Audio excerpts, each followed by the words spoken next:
कहानी की शुरुआत होती है वर्ल्ड वॉर 2 के दौरान। साइटो नाम के एक जापानी बिजनेसमैन को कुछ दूसरे बंदियों के साथ जापान वापस भेजा जा रहा था, जहां उन्हें गुलामी में काम करना पड़ेगा। साइटो को सबसे दूर अकेला रखा गया था। जल्द ही 2 पहरेदार उसे शिप के कमांडर के पास ले गए। कमांडर ने उसे नफरत भरी नजरों से देखा और कहा कि अपने देश से गद्दारी करना माफी के लायक नहीं है, लेकिन मौत की सजा तो बहुत आसान होगी तुम्हारे लिए। जो गुनाह तुमने किया है उसके लिए काफी नहीं है। तभी कुछ दूसरे सिपाही ब्रॉन्सन नाम के एक दूसरे कैदी को पकड़ के ले आए। ब्रॉन्सन ब्रिटेन से था। उसके अंदर जापानी लोगों के लिए गहरी नफरत भरी हुई थी। कमांडर ने फिर अपना प्लान बनाया। इन दोनों की जितनी भी जिंदगी बची है उस दौरान ये जंजीरों से एक दूसरे से बंधे रहेंगे। सिपाही आगे बढ़े और दोनों के पैरों को हथकड़ी से जोड़ दिया। ब्रॉन्सन ने कहा कि मुझे मार दो, बस एक जापानी के साथ मत बांधो, लेकिन किसी ने उसकी बात नहीं सुनी। ऐसा लग रहा था मानो यही उनकी किस्मत है। लेकिन तभी उस जहाज के ऊपर दुश्मनों का हमला हो गया और वहाँ जितने भी सिपाहियों को बंदी बना रखा था उन सब ने बगावत शुरू कर दी। ब्रॉन्सन और साइटो इस मौके का फायदा उठाकर भागे और सिपाहियों के साथ लड़े। एक सबमरीन ने जहाज के करीब आकर उस पर मिसाइल चला दी। कैबिन में सिर्फ ऑफिसर और दोनों बंदी बचे हुए थे। कमांडिंग ऑफिसर ने बंदूक निकाली उन दोनों को मारने के लिए, लेकिन ब्रॉन्सन ने बड़ी तेजी से साइटो को पकड़ा और दोनों समुद्र में कूद गए, इससे पहले कि पूरा जहाज ही फट जाए।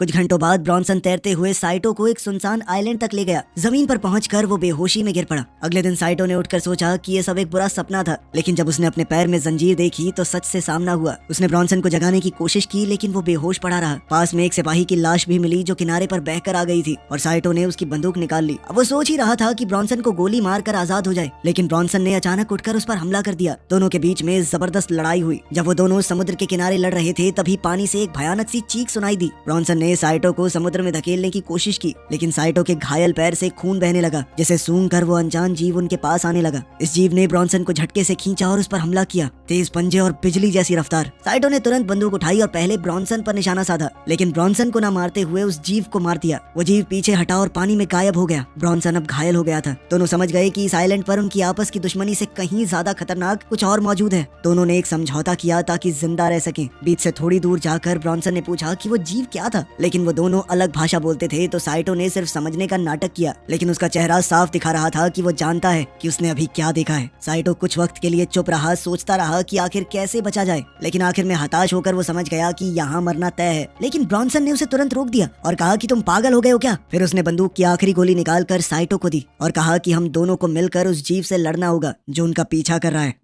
दोनों को कुछ सामान मिला जो समुद्र के किनारे बह कर आया था। ब्रॉन्सन ने एक सिगरेट का पैकेट ढूंढा और साइटो को पकड़ाई, लेकिन साइटो ने उसे लेने से मना कर दिया। उसकी आंखों से उदासी छलक रही थी। जब ब्रॉन्सन कुछ काम का सामान ढूंढ रहा था तो उसे एक नौजवान सिपाही की लाश वहाँ मिली, जो कि उसका अपना साथी था। वो रो पड़ा और कहने लगा कि ये तो बस एक जवान सा लड़का था, इसकी पूरी जिंदगी पड़ी थी अभी। वो जिंदा होता अगर साले जापानियों ने ये जंग न शुरू की होती तो। साइटो चाहे उसकी एक भी बात न समझ पाया हो, उसके दर्द को पूरी तरह महसूस कर पा रहा था। उसने ब्रॉन्सन को पानी पिलाया। ब्रॉन्सन ने पानी पी लिया और वो दोनों मिलकर रात के लिए और चीजें इकट्ठा करने लगे। जब अंधेरा हुआ तो दोनों ने मिलकर काम चलाने के लिए कैंप बनाया। ब्रॉन्सन ने अपना जूता पहनने की कोशिश की, लेकिन जंजीरों की वजह से उसे दर्द हो रहा था और वो जूता नहीं पहन पाया। तब साइटो को समझ आया कि उसने एक मरे हुए सिपाही के बड़े जूते ले लिए थे और उसने एक जूता ब्रॉन्सन को दे दिया, लेकिन ब्रॉन्सन ने उसे पहनने से साफ मना कर दिया, क्योंकि वो किसी भी जापानी चीज को हाथ तक नहीं लगाना चाहता। साइटो ने कुछ क्रैब्स पकड़े और अपने नए साथी को खिलाए। ब्रॉन्सन जो अब दिनों से भूखा था उसे लेने के लिए पहले तो हिचकिचाया, लेकिन फिर उसने खाना ले लिया, लेकिन वो क्रैब उसके हाथों से मिट्टी में गिर गया। साइटो ने ये देखकर अपना क्रैब उसे दे दिया। ब्रॉन्सन ने पहले तो मना कर दिया, लेकिन फिर साइटो ने जिद की और क्रैब उसके पास रख दिया। ब्रॉन्सन बहुत भूखा था। जैसे ही उसने क्रैब को चखा उसे बहुत पसंद आया। धीरे धीरे दोनों एक दूसरे के साथ थोड़ा खुलने लग गए। फिर ब्रॉन्सन ने अपने बारे में ढंग से बताया और साइटो कुछ कुछ समझ पा रहा था। वो उसका नाम लेना भी सीख गया। फिर उसने बताया कि मेरा नाम साइटो है। ब्रॉन्सन ने पूछा कि हम इन जंजीरों का क्या करें,